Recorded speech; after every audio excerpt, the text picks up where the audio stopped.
é a aprovação do PL da dosimetria, né? Então eu vou trazer aqui, ó, Chico Alencar, um dos deputados que estava lá, testemunhou tudo, fez falas maravilhosas, e ele vai explicar para nós aqui, ó, o que está em jogo aí com o PL da dosimetria. Talvez o mais grave dessa semana tenha sido a aprovação daquele projeto mal chamado de dosimetria, que o Paulinho da Força, Solidariedade, São Paulo, relatou. Ele tem duas irregularidades graves. O Paulinho da Força voltar à cena é terrível, né? Deixa eu tirar o chat ao vivo da tela, porque ele tá na frente do Nassif, aí fica ruim, né? Chega deixando a curtida, comenta no chat, diga de que cidade está assistindo, isso aqui é importante para nós. Mentalidades. Primeiro, ele trabalhou em cima do PL, claramente da anistia, do deputado Crivella, que falava do 8 de janeiro, dos antecedentes, para limpar tudo, perdoar tudo. Aí o que o Paulinho faz? Ele despreza o projeto original e opera na linha de mudança da lei de execuções penais. Então, isso, primeiro, crime contra o Estado de Direito é insuscetível de anistia. Já é algo consolidado na jurisprudência do Supremo Tribunal Federal. Segundo, é completamente antirregimental você fazer um substitutivo estranho à matéria original. Por isso que ele falava, não é mais anistia, é dosimetria. Agora, essa dosimetria foi feita sob medida para beneficiar o Bolsonaro. Eu tenho os dados aqui, né? Ele foi condenado a uma pena de 27 anos e 3 meses.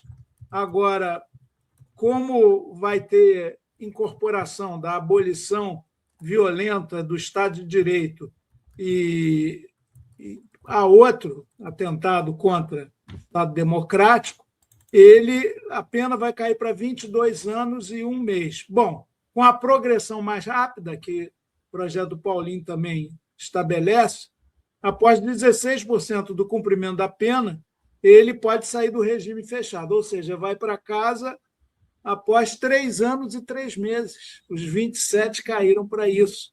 E foi o chefe do golpismo todo. Isso é um absurdo, fora esse outro aspecto. A lei de execuções penais não é modificada explicitamente para beneficiar o Bolsonaro. Então, todo jurista já está vendo que ela vai beneficiar aqueles que, além dos que atentaram contra o Estado Democrático de Direito, cometeram crimes de coação no curso do processo, atentado à soberania nacional, contra a liberdade do trabalho, contra a liberdade de associação, atentado contra a segurança de transporte marítimo, fluvial ou aéreo, contra a segurança de serviços de utilidade pública, e por aí vai. Ou seja, é um facilitário amplo, geral e restrito para a criminalidade em geral, não apenas essa que eles dizem que é política. Então, uma vergonha, o Brasil tem que se insurgir contra isso, porque não acabou. Vai para o Senado, aquela lei da impunidade, a PEC da impunidade, foi votada na Câmara, houve uma reação enorme, aí o Senado recolheu. Agora o Alcolumbre está dizendo que quer votar semana que vem, mas dependendo do domingo, da força de indignação que a gente mobilizar nas ruas, eles, de olho na eleição do ano que vem, podem recuar, depende da gente.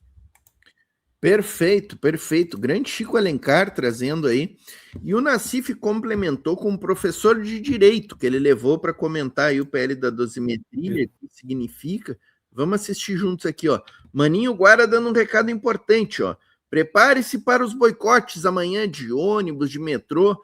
Vá a pé, vá de bicicleta, vá de jumento, vá de carroça, seja lá como for.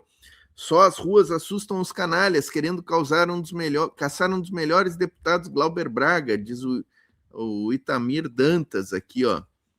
A Rosana Rodrigues, essa lei é a PEC da bandidagem embutida. Luta contra o crime, só que não, muitos bandidos sejam beneficiados, até crimes contra as mulheres. Perfeito, né? Perfeito. Vamos ver o professor aqui, ó.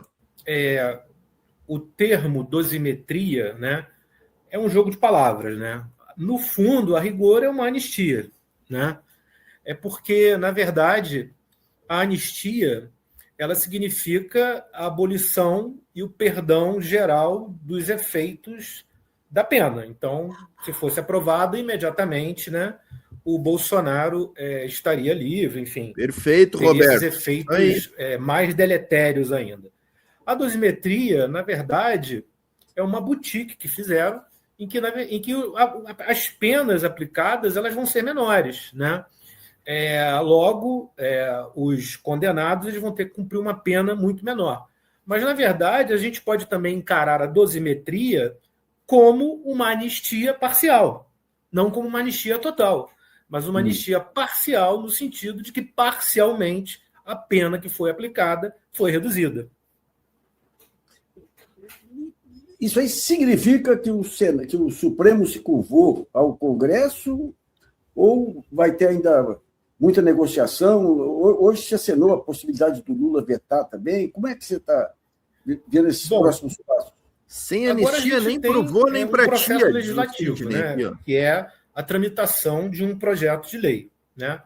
Ele foi aprovado pela Câmara dos Deputados, ele tem que ir para o Senado para votação também no Senado.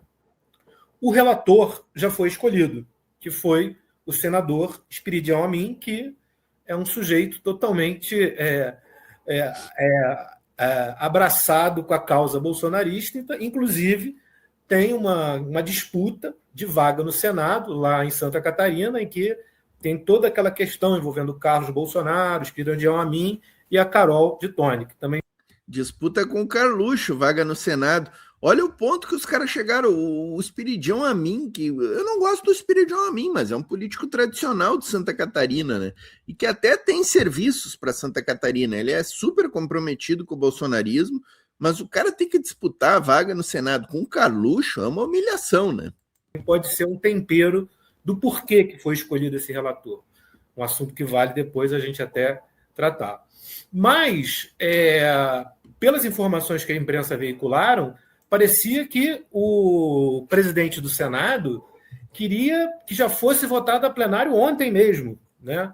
E que não passasse pela Comissão de Constituição e Justiça, presidida pelo senador Otto Alencar, que é um sujeito que defende a democracia, inclusive hoje fez uma fala muito contundente, falando da época dele, que ele viveu o período de 64, que teve amigos presos, torturados, desaparecidos.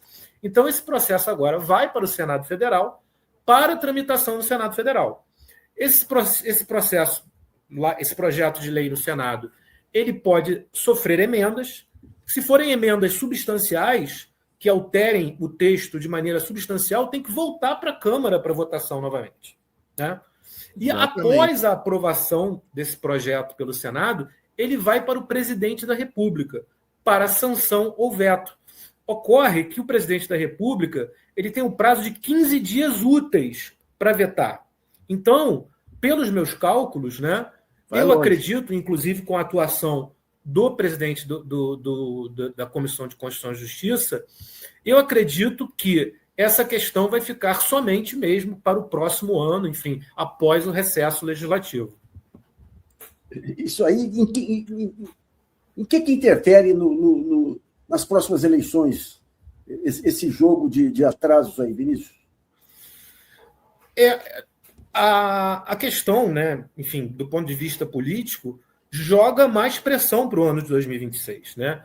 O ano de 2026 está se tornando uma espécie de mola, né? Que ela está sendo. Esse ano de 2026 estão se jogando para 2026 uma série de decisões extremamente importantes, né? Como a escolha do candidato bolsonarista, enfim, de direita, né? Que a gente tem uma indecisão no momento. Se alguém hoje cravar que vai ser o Flávio Bolsonaro ou que vai ser o Tarcísio, né? A gente tem uma questão indefinida, né? Indefinição que agora a gente também tem com essa votação. Porque, a princípio, pelos cálculos das penas que vão ser aplicadas, tanto Bolsonaro como toda a sua farândula ainda vão continuar presos e encarcerados. né? Ainda que haja uma redução da pena. Pelo menos ele cumpriria mais 2 anos de pena no regime fechado. Sem prejuízo de todo esse debate, abrir uma nova rodada de discussão num eventual questionamento junto ao Supremo Tribunal Federal. E um detalhe muito importante: o fato da lei ser aprovada, vamos imaginar que houve a derrubada do veto desse projeto de lei pelo Congresso Nacional no ano que vem. Ela não é aplicada automaticamente, né? Os ministros do Supremo, que hoje estão à frente do processo hoje de execução de pena do ex-presidente Bolsonaro, eles vão ter que ver em que medida essa lei vai ser aplicada ao caso em concreto e fazer o cálculo, na verdade, a dosimetria da pena, que não é feita pelo Legislativo, mas pelo Poder Judiciário. Então tem muita água para rolar e a cada dia que passa, mais pressão vai se jogando para o ano de 2026. Perfeito, excelente explicação aí do professor, né? A Célia Jardim, ó, esses políticos de direita têm uma noia por anistia, porque é tudo delinquente, né, Célia? Por isso que eles já querem, antes de serem processados, eles já estão pedindo anistia, como é o caso do Bolsonaro, destes golpistas, antes de começar o processo, eles já estavam pedindo anistia, né?